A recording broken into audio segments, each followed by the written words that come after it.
તાપીમાં જુગાર રમાડતા 8 જેટલા ઈસમોની પોલીસે ધરપકડ કરી છે। પોલીસ દ્વારા જુગારીઓની ધરપકડ કરવામાં આવી છે। જે જુગાર રમાડતા હતા 8 જેટલા ઈસમો તેઓને ધરપકડ કરી અને કાયદેસરની કાર્યવાહી કરી છે। સોનગઢથી 8 જેટલા ઈસમોને ઝડપી પાડવામાં આવ્યા છે। 2 લોકોને વોન્ટેડ જાહેર કરવામાં આવ્યા છે। 1,80,720 રોકડ મુદ્દામાલ સહિત 8 લોકો સામે કાર્યવાહી કરવામાં આવી છે। તાપી એલસીબી દ્વારા કાર્યવાહી કરવામાં આવી છે। તો સોનગઢથી 8 જેટલા ઈસમોને ઝડપી પાડવામાં આવ્યા અને 2 ઈસમોને વોન્ટેડ જાહેર કરવામાં આવ્યા છે। તો તાપીમાં જુગાર રમાડતા 8 જેટલા ઈસમોની આખરે પોલીસે ધરપકડ કરી, એલસીબીએ ધરપકડ કરી કાયદેસરની કાર્યવાહી કરી છે।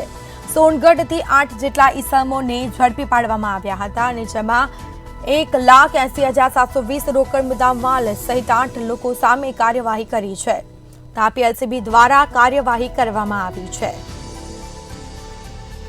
તો આ મામલે કાર્યવાહી કરવામાં આવી છે। સોનગઢથી 8 જેટલા ઈસમોને ઝડપી પાડવામાં આવ્યા છે અને 2 લોકોને વોન્ટેડ જાહેર કર્યા હતા।